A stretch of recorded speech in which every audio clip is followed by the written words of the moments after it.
Hello, everyone, and welcome to another episode of Beyond the Forecast. And I am your host, Matt DiNardo, and we have a whole lot to talk about today. Of course, many of you want to talk about what's been going on and how our system happened this past weekend, what lies ahead with the cold weather, and of course, I know some of you are seeing some discussion about another storm coming our way. And we're going to hit all of those topics. And I want to really start with this past weekend and kind of the layout of what happened. And by the way, as we get going and we start rolling, I want you to ask your questions. So scan the QR code and send those questions to us. And I'll keep bringing this up periodically because maybe certain things that we talk about over the next 20 to 30 minutes may, and I did say 20 to 30 minutes, it's going to be a little long, may pique some interest with some ideas here. So let's go to number one, right? So the forecast as we went through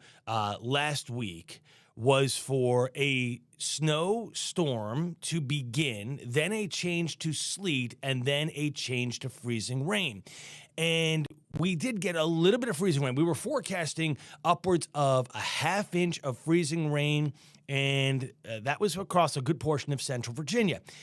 And many of you are saying, hey, we didn't get the freezing rain. Not that I'm mad, but what happened? Or the forecast was a bust. Well, yes, it was a bust for freezing rain. It was not for snow, and we're going to talk about that in just a second. So freezing rain, I had the setup graphic here. So you see the clouds there at the top of the graphic, right? And right against the clouds, temperatures are freezing, so snow begins to fall. And what we were forecasting and what all the models were showing as we were looking at this was for a push of warm air higher than the ground, beginning at about 5,000 feet, going to about 10,000 feet. So let's say 5,000 feet of warm air thickness, a really thick warm layer. So now the snow falls, it hits that warm layer. And I got to tell you, when I talk warm layer, like temperatures between 5 and 10,000 feet hit plus 10 centigrade yesterday over central Virginia. So what is that? I mean, 0 is 32, plus 10, I'm going to do this shooting off the top of the hip here. I think it's about 52 degrees, right? So that area, that snow should have melted down and stayed as rain all the way to the ground. And so yesterday, and even yesterday evening, many of you mentioned it's raining like crazy out there. That was the freezing rain we were supposed to get all day. Temperatures all day yesterday, beginning first thing in the morning, were still in the teens, climbing into the middle to upper 20s by last night at 11 o'clock, so we were still below freezing. So again, that rain was to fall and stick to the surfaces, the trees, the roads, the cars, the sidewalks, the decks. You get the point, the power lines. And a half inch of accumulated rain has enough weight to start snapping things, including power lines. So we were preparing you for widespread power outages, what we were looking at, right? And again, there was that transition time, snow to sleet to then freezing rain. Well, here became the problem. We did hit the sleet. And let's bring up that graphic. So what is the difference? It's exactly the same setup with one small exception. That above freezing layer is super shallow. Maybe it's from 10,000 feet to about 8,000 feet, just using rough numbers to make this. So instead of 5,000 feet thick, it's 2,000 feet thick, or maybe even less than that. And those temperatures still reached plus 10 centigrade. So the snowflake fell, hit that slightly warmer pocket, melted, but then there was so much cold air from the bottom of that warm pocket all the way to the ground that it refroze into an ice pellet or sleet. And that stayed with us all day.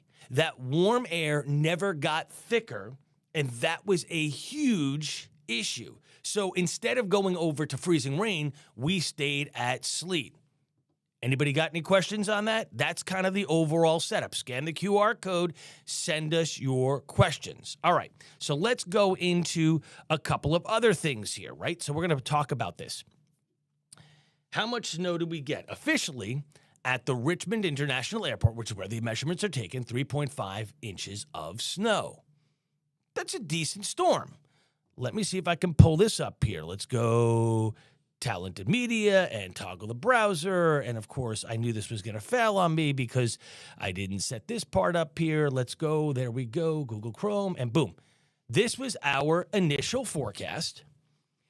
We issued this Wednesday night at around 9 p.m.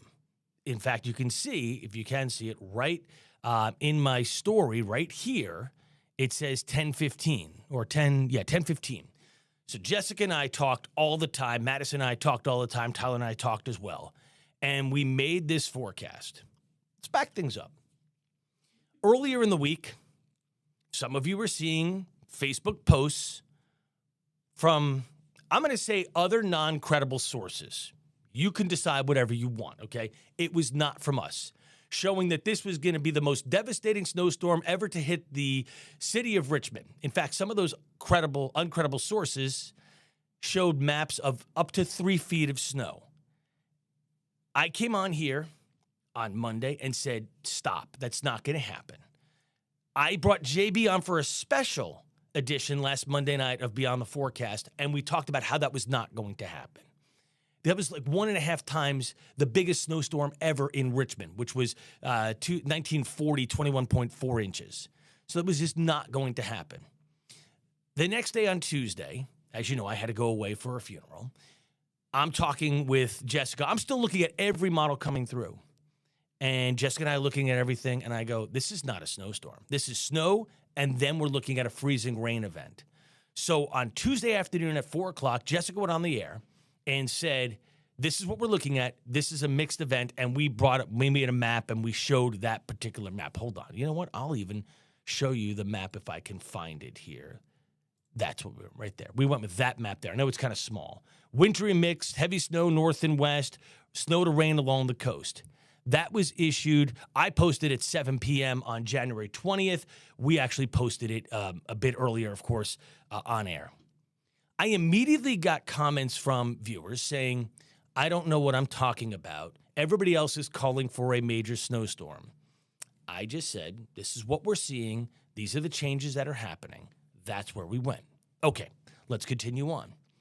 Wednesday afternoon, looking at the models, we came up with this forecast that's on your screen. 1 to 3 inches south and east of Petersburg, half inch of ice possible, 3 to 6 across Metro Richmond, half inch of ice possible, 6 to 12 north and west, glaze of ice possible. That's the forecast that was issued Wednesday and stayed in effect all the way until Saturday afternoon. Saturday afternoon, we made a small change.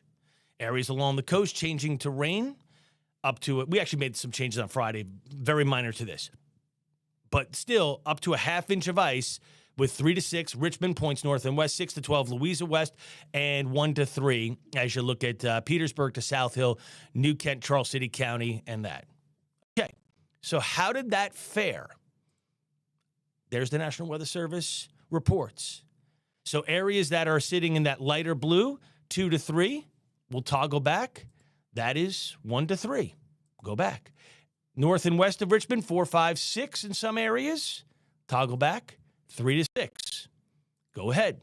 You see Louisa County, 7, and even Fluvanna, 8, 7.5, 9, 9.7, right? There's your 6 to 12. So the snow and sleet accumulations worked out really well. Unfortunately, what didn't work out, and this is the bust part of the forecast, is ice. But wait. As I said on Jeff Katz, because I was on his show a number of times, and even WRVA in the morning, I said, if we're going to bust, the way you want to bust is not have the freezing rain. And the freezing rain materialized a little bit. We didn't get as much. Great news. We all still have power. We're moving on. We're pretty happy about that. We got some wonderful snowfall reports from many of you. And so it's always very interesting, right? So we get snowfall reports, and we love getting them. Prince George 2, Purdy 2, Hanover 4.5, Tahoe 4.5. Good stuff there, right? And then somebody always says, but, you know, you don't mention Hopewell. Remember, these are, or you don't mention Stony Creek. These are reports that come from you. So we're not making these numbers up. This is what you have reported to us fell. That's how this happens. So if we don't show you your city or your location, it's because we didn't get a report. We ask for reports all the time. So if you want to always help us out, snow comes out, go out there, find a flat surface, stick a ruler in the ground, measure it. Please read the ruler pretty accurately.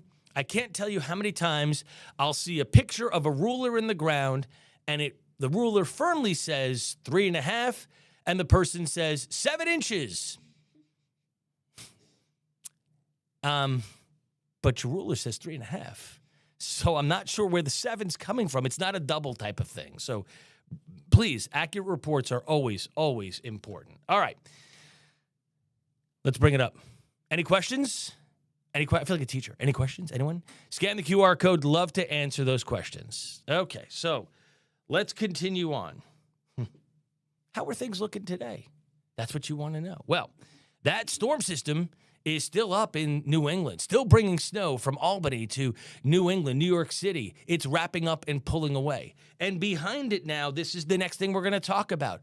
The Arctic air, 5 above in Chicago right now, 1 above in Minneapolis, 17 in Detroit. We're sitting at 28, and that Arctic air is going to come streaming down here into central Virginia. This is going to be the lead story in our newscast as we go through today and tomorrow, because there are some amazing things that are going to happen. Number one, you see everybody kind of in that light blue. We have cold weather advisories. This is the new kind of wind chill warning, if you will, stating that cold air could be dangerous. Please seek shelter. Please spend little time outside. And then the deeper blue back to the north and west are extreme cold warnings. This all has to do with wind chill and temperatures and stuff like that. So our overnight low tonight in Richmond is 5 above. The same thing in Ashland, 6 in Petersburg, 2 in Louisa. These are the straight read my thermometer. And many of you, by the way, have backyard weather stations. I just got one for Christmas after not having something for a while. And when I pull up the network, I can see all the maps. It's really cool. So tomorrow morning, if you have that, you want to shoot us what your low is on Facebook, that would be really cool. But it's not going to be the only day that we're going to be in the single digits. Wednesday morning, we're waking up in the single digits. Thursday, about 10. Back into the single digits Friday, and then flirting with 10 or 11 as we go into Saturday or Sunday. And notice the records. That's the second plot there. We're not challenging any records at all, record lows that is, because they're all below zero. Yes, your wind chill might read below zero, but not the actual air temperature. That is something amazing. Speaking of this air temperature, this is a big problem, right? Because many of our homes have our pipes on the exterior wall. So what happens is the cold air surrounds our house and it begins to chill the walls, the roofs. You get the point. And 20 degrees for a prolonged period of time is the magic number where the exterior walls and the pipe that are in them begin to freeze the water. Now, when that water freezes, it expands, and that can crack or potentially burst the pipe, make a big hole in it. Then when we get a little thawing, that water then busts through the crack, and all of a sudden you have water on your floor, water in your kitchen, water running down your walls, water through your ceiling, whatever the case may be. So this is a significant situation that we want you to be aware of. This happens all the time. Now, there are some things you can do. Number one, you can open up any cabinets where there are pipes and faucets so that the warmer air of the house gets in there. I know some of you like to sleep in a really cold night. Please make sure your temperatures are above 55. That will keep the water liquid in the pipes. They won't get as cold, right? We don't want to have any issues. You can always run your taps, just a small drip. The fact that the water is moving keeps it from sitting and freezing. So those are some things to think about there. All right, let's get into the meat of the matter. Snowstorm Saturday into Sunday. Oh my God, I saw it on Facebook. We're getting another 5 feet. Stop. Stop. Just stop. Again, please check your sources. Check your sources. Is it coming from a credible meteorologist? Does that page say something like Jimmy's weather lair in the dungeon of Excalibur? That's the name of the page. Might not be a meteorologist. They might just be throwing out a model. And I'm sorry to Jimmy's weather lair in the dungeon of Excalibur. If you are a true page, good for you. My point is knowing your sources. Last Sunday and Monday, this was a major problem. This ruins our reputation because y'all see it on Facebook, on Twitter, or X, whatever it's called, TikTok, wherever you see Instagram, And you're thinking, oh, I saw this map. That's what we're getting. No. Here. I put this out last week. I'm putting it back. Temper your expectations. Does a 3-foot snowstorm seem legitimate for Richmond? Number one. Is this a one post of a model, or does this person have a history of posting a series of models with explanatory values so you understand what's going on? Or is it just 3 feet in Richmond, and that's all you see? The models are not in agreement. We're going to run through the models in just a second. Track, not determined yet. There are some ideas, but it's a little far out. Amounts this far out cannot be accurately predicted. All you are seeing is model output, which works on a 10-to-1 ratio, and not all storms are 10-to-1 ratios. And again, that's going to change dramatically because all of a sudden it has this storm over, let's say, Cape Hatteras, North Carolina, and we're getting bombed with snow. And then the next run, it's 500 miles to the east of North Carolina, and we have no snow. But, of course, Jimmy's Weather Lair, the Dungeon of Excalibur, is not posting that one because it doesn't get the clickbait that he wants. Doesn't get the clicks and likes and follows. There are many people, as you know, that make a ton of money off of social media. Again, please be careful. Ignore your weather apps. Oh my gosh, I can't stand this. Weather apps far out, most weather apps. Ours does not. I'm going to show you ours in a second. Use the GFS model, and that's what they're based on. We specifically chose an app that is directly our forecast. We put data into the computer for the forecast after we've looked at everything, and what you see on air on WRIC.com/weather and in our app is the same thing you get. Okay, so you go to the 8 News page, you go to more, down more, you see download the free 8 News and StormTracker8 app. When you get that and you go to the App Store, it's going to look, where's my browser? Oh, I just did all that without you guys seeing. I'm so sorry. I'm going to run that back again. Let's go back. There we go. Browser, toggle and media and talent. There we go. Okay. Whoops, wrong person. I gave you Madison, who's not here. I apologize. All right. So you go to the 8 News, WRC.com page. You go to more. Down more, you see download the free 8 News StormTracker 8 and mobile app. Okay. In that page, you're going to go to Contact Us. You're going to scroll all the way down. If you want to reach us, that's all great. That's Contacts. I'm sorry. When you go to the more, let's just bring that up one more time. Let's go more. Let's go download free. And here we go. Download the free apps. You're going to see get the StormTracker app. Click to download from the Apple Store or click to download from the Google Play Store. When you go to the Apple Store, this is what it looks like. StormTracker 8 app. It shows you exactly this. You could see StormTracker 8 just like you see it on our branding. You will get full descriptions, you will get radar, you will get futurecast, you'll get everything, but the most important thing is you will not get model forecasts. You will get the forecast from us. If you go to the Google Play Store, you will see the StormTracker 8 logo that you're used to seeing. Same type of thing. Again, same app, different platform, forecast from us. You will not see a snowfall forecast on that app unless we give it to you. That's just how it works. So, because somebody already pointed out to me, oh, that's Mary Catherine. I went to say hi. I hit the wrong thing. I love when I do that.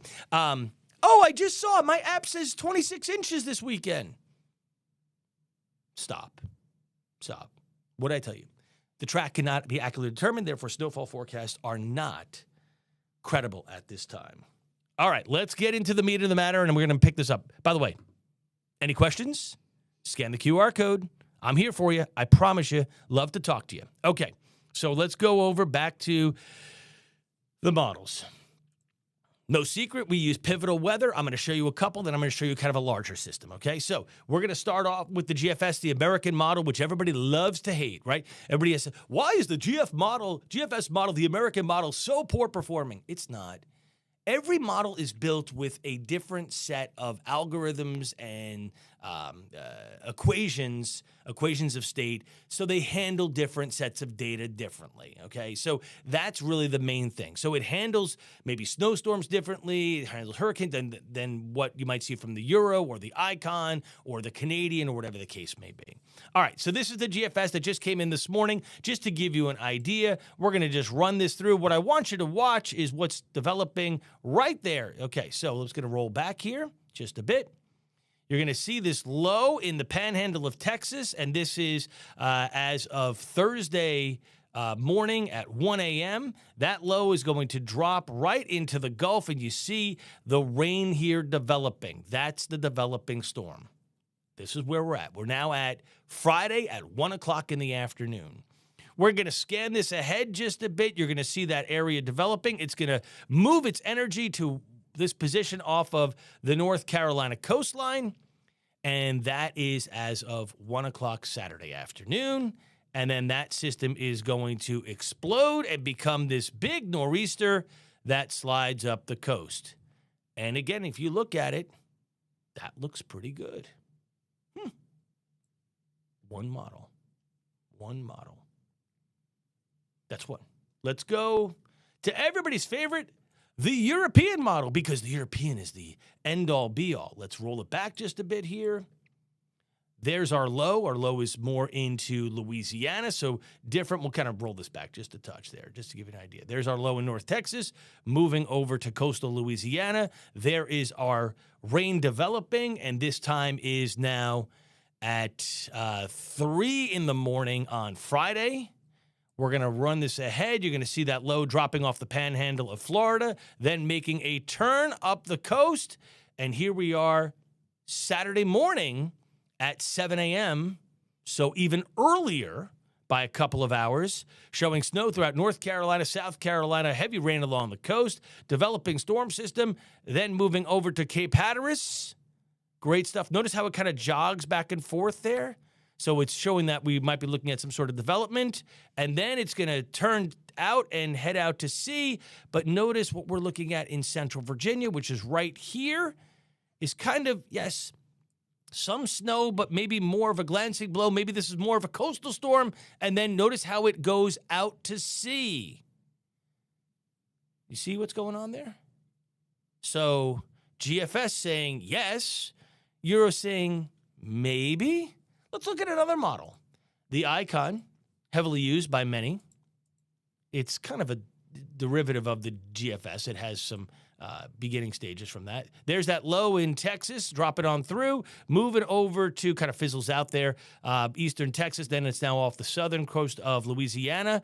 And by the way, that time is right there, just so we go back the same. This is 1 a.m. Friday, moving ahead, moving across the panhandle of Florida. New storm developing now at 1 o'clock in the morning on Saturday. So even earlier, and snow is developing in Richmond and South Central Virginia, south of I-64. Then that storm actually doesn't really develop as much because it's more south. There it is off the coast of North Carolina by 1 o'clock Saturday afternoon. There we are at 7 o'clock 7 o'clock Saturday afternoon. Some light snow in central Virginia, and then that storm is really intensifying, but we get snow. New England is going to get pounded based on the Icon. You see the differences there, right? There's subtle differences. And again, I'm just pushing one.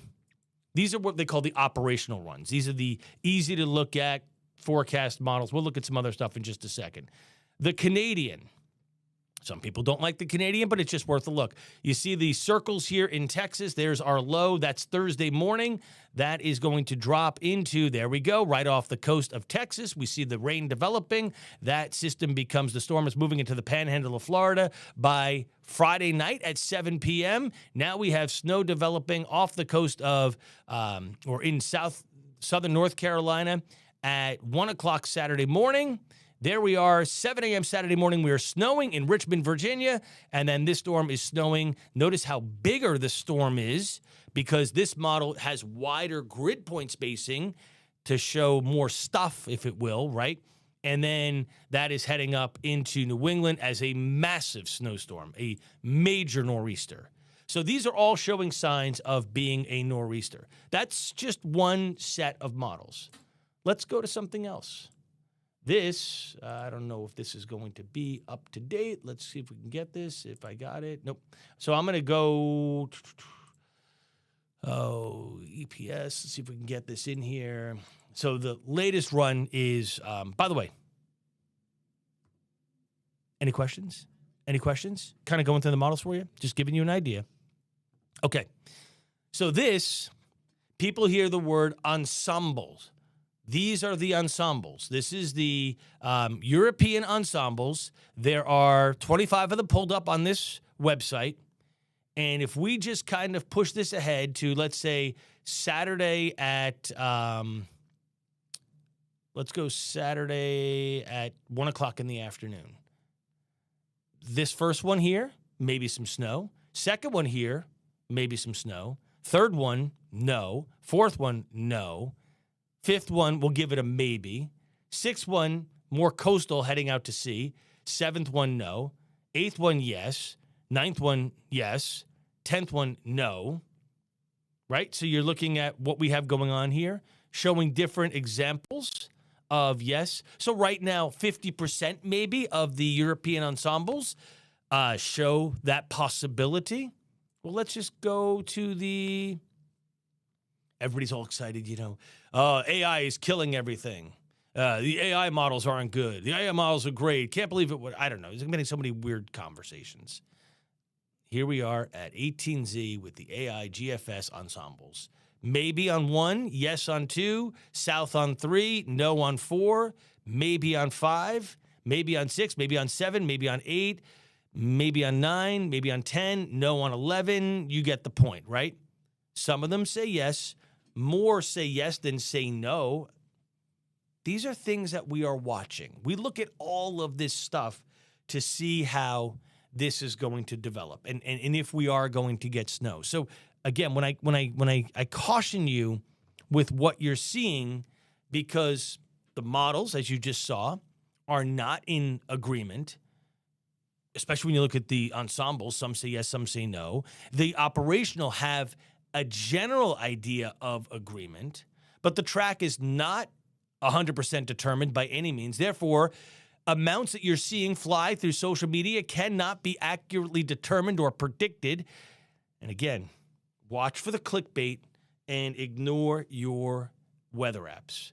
Here's kind of the overall thing. I'll be showing this today. I'll call it possible weekend storm. There's our developing system in the Gulf of America or Mexico. I'm not going to get into the political point. In the Gulf, okay? There's our low developing. It's going to form that new storm off of the coast of South Carolina and North Carolina as we go into Saturday morning. And then as we get into Saturday afternoon, our models say, yes, there's a good chance that we could be looking at some snow. This one hugs it a little bit more to the coast until early Sunday morning. And then that's going to head up into New England. Again, this is just another model. It's a Futurecast model that we show just to give you an idea of what we are watching. So, yes, there is the potential of Saturday for another snowstorm, but it's not set in stone, and I want you to be careful. I'm going to be updating the 8-day in just a bit, but the overall takeaway in the short term, really cold temperatures, the Arctic air in place. It's actually comfortable out there right now. It's going to get a lot worse in terms of those overnight lows. Please watch your pipes, drip your faucets, be smart. The last thing you want to do is have some sort of water damage in your house. That's just not good. Many of you have had that before. It is not fun. And then toward the weekend, earlier we had it listed as snow showers. You're going to see I'm going to put nor'easter question mark for Saturday and moving out for Sunday. I will keep snow in the forecast for now to prepare you, because that's the number one thing we're always trying to do, is to prepare you for what is coming our way. It's not hype. It's not scare tactics. No, I don't get kickbacks from Kroger or Wegmans or Publix. Trust me, I would love to. I could show you my safe. It's pretty empty from them. Doesn't ever get filled. This was the craziest thing I heard. you do this so you can gain hype and you can sell more advertising. Actually, can I just tell you a true secret? Our management and sales team hates when this happens. Why? Because we blow out programming and their commercial time. Then they have to go do make goods so that we can get those commercials run at a later point. So we lose money in big storms because of the way that that's done. So, yeah, that's the silliest argument I ever heard, put by somebody who doesn't know advertising in the television world. That's just how it is. All right. Last time. Any questions? Ask questions on the Facebook page, if you will. Be happy to answer them. Come to my page. Love to chat with you about it. My page is right here. I'll just pull it up for you so you can see it. Let's just go right there, and we'll just go there. Many of you do follow me, and I appreciate that. We've had some really good conversations with many of you. It's got my winter scene from Christmas on it. It's you can just search Matt DiNardo.8 News, and that is my Facebook page. You will find me. Anyway, thank you so much. I know we went way long there, about 30 minutes today. There's Mary Catherine once again, our digital producer. Everybody wave. I always hit the wrong thing. She's so wonderful. Without her, I could not get this done. Anyway, we'll talk to you again tomorrow. Tomorrow will be Madison and Ohms and myself will be discussing more on this storm. I'm going to go look at some more models right now, and I'll see you all for 8 News at 4. In the meantime, I hope you all have a wonderful afternoon and evening.